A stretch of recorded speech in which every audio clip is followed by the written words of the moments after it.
मिथिला विश्वविद्यालय में LCS college और कर्मचारी संघ संयुक्त रूप से अनिश्चितकालीन धरना पर बैठे हैं। उनका कहना है कि विश्वविद्यालय प्रशासन द्वारा चुने गए जनप्रतिनिधियों से वे संतुष्ट नहीं हैं। धरनार्थी सुनील चौधरी और दिलीप चौधरी को हटाने की मांग पर अड़े हुए हैं। धरना पे क्यों बैठे हैं? हम लोग लोहिया सर सिंह महाविद्यालय के प्रोफेसर हैं।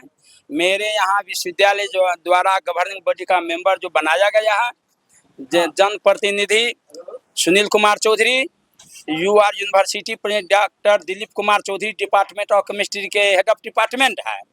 गवर्निंग बॉडी के मेंबर चुनाव के लिए शिक्षाविद का चुनाव होता है, उसमें प्रिंसिपल और टीआर भी होता है। टीआर का चुनाव हो चुका है, 9 तारीख को टीआर का चुनाव हुआ, 11 को गवर्निंग बॉडी का बैठक का डेट रखा गया।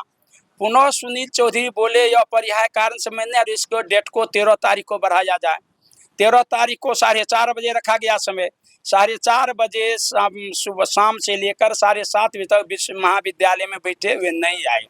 7:30 बजे बैठक को कैंसिल कर दिया। पुनः 15 तारीख को 11:30 बजे रखे, 15 तारीख को 11:30 बजे आए माननीय सुनील चौधरी जी, डॉक्टर दिलीप कुमार चौधरी। बैठक पर एसडीओ के प्रतीक्षा में करीब 2 घंटा रुके, एसडीओ साहब आए, बैठक हुई। बैठक में परसुडिंग लिखना शुरू हुआ, तो ये बोल रहे थे हम परसुडिंग लिखेंगे, लेकिन परसुड कागज का कस्टोडियन होता है महाविद्यालय का प्रिंसिपल, और सचिव अध्यक्ष को कस्टोडियन नहीं होता है कागज रखने का। वे जबरदस्ती परसुडिंग छीन रहा था, कह रहा था हम जो कहेंगे सो लिखिए और जिसको हम कहेंगे उसको आप शिक्षाविद चुनिए। शिक्षाविद के उसको नाम दिया जाता है। प्रिंसिपल साहब 3 आदमी का नाम दिए, बोले इस नाम से हमको कोई लेना देना नहीं है, मैं जिसको कहूँगा उसको आपको शिक्षाविद बनाना है। वो शिक्षाविद है इंटर पास, जबकि उसमें प्रोफेसर प्रिंसिपल वेल क्वालिफाइड आदमी को शिक्षाविद बनाया जाता है। उसके विरोध सब के बात को करने हम जो कहेंगे वही होगा। आप लोगों से कुछ इस पर विवाद हो गया, वे बैठक से उठ गए। उसके बाद वे विश्वविद्यालय को लिखे। विश्वविद्यालय फिर 18 तारीख को, मान लीजिए उसके बाद डिग्री नहीं है, नॉलेज होगा तभी तो उनको बनाया गया है। ठीक, लेकिन नॉलेज कौन चीज का? शिक्षा से जुड़ा होना चाहिए। ठीक है, डिग्री नहीं है, वे क्या कोई किताब लिखे हैं, कभी उसका कुछ का प्रकाशन हुआ है, कोई आलेख निकला हुआ है, या वे शिक्षा से रुचि रखते हैं वो आदमी हो सकता है। उन्होंने शिक्षा से कोई रुचि नहीं है। उनकी पत्नी मुखिया है तो मुखिया के पति वे कहलाते हैं, इतना ही तक उनके पास है। क्या नाम हुआ आपका? Doctor Naval Kishore Singh, department of economics, college में प्रोफेसर। आप लोग तो यहाँ आंदोलन पे बैठ गए, महाविद्यालय में छात्र लोग आके चले जाते होंगे, पढ़ाई लिखाई बंद होगा। छात्रों पर इसका कोई प्रभाव नहीं है। छात्रों का जो कार्य है परीक्षा फॉर्म भरना, वो परीक्षा है प्रैक्टिकल का, सुचारू रूप से चल रहा है। अरे वो तो मालूम है कि एलएलएम सिर्फ डिग्री देने के लिए फेमस है, लेकिन अगर आप लोग वहाँ पे टीचर है तो पढ़ाना भी चाहिए ना, क्लास भी होना चाहिए ना। इस बात को आप यूनिवर्सिटी में क्यों नहीं उछालते हैं कि मिथिला यूनिवर्सिटी केवल डिग्री बांटती है, पढ़ाती नहीं है? इस बात को आपको वीसी के नजदीक उठाना चाहिए।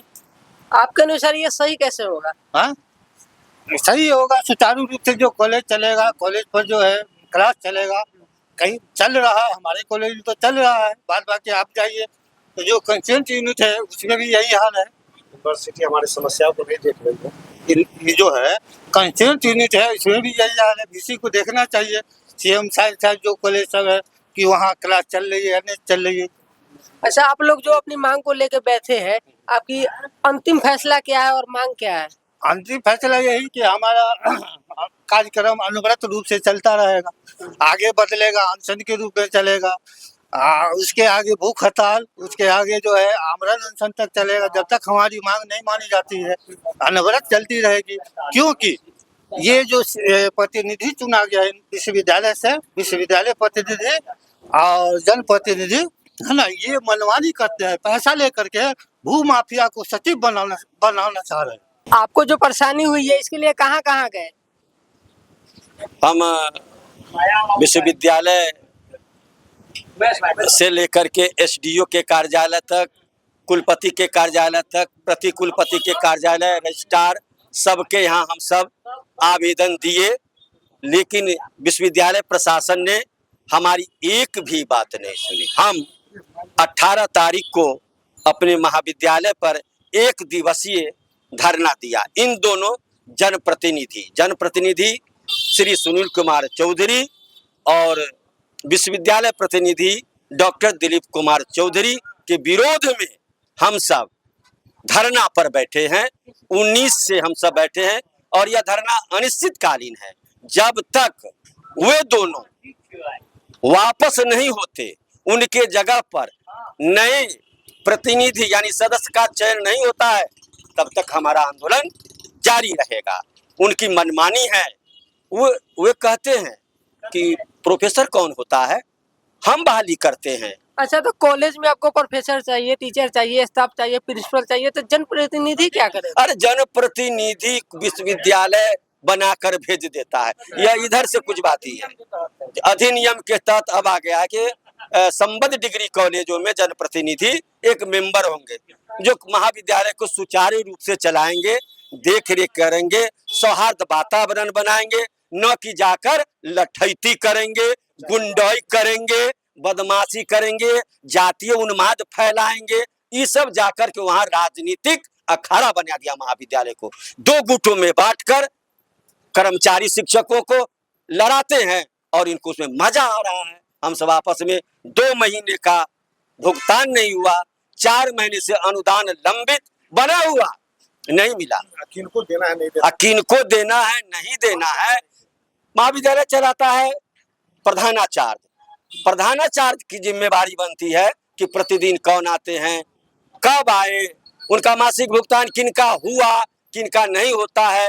हम जो अप्रूवल देंगे वो आगे जाएगा उन दोनों के पास। वो कहता है नहीं, हम जो कहेंगे। तो आपके प्रतिनिधि महाविद्यालय में कैसे गुंडाई करते हैं, क्या करते हैं? कहते मनमान, मैं जो कहता हूँ उसको करो। वे अपने आदमी को जो जिस सत्र का ये पैसा है, अनुदान है, उस सत्र में वह वर्षों वर्ष तक नहीं है, छुट्टी लिए हुए हैं, बाहर हैं, कोई काम नहीं करते यहाँ। लेकिन अब उनके चहेते हो गए हैं, उनके हाँ में हाँ मिलाने वाले हो गए हैं, तो कहते नहीं, उन लोगों को पैसा दे दीजिए, सरकार की पैसा है, क्या कीजिएगा। जितना पैसा जो प्रतिदिन 3 से 4 बजे तक वाले को, 10 से 4 बजे तक वाले को मिलेगा, जो एक भी दिन महाविद्यालय में नहीं है, उनको भी उतनी ही राशि मिलनी चाहिए। हम लोग इसका घोर विरोध करते हैं। नहीं, जो काम किया है उनका अनुदान दो, उनकी राशि है, न कि तुम्हारी राशि है। आपका परिचय? मेरा नाम डॉक्टर राम पवित्र राय।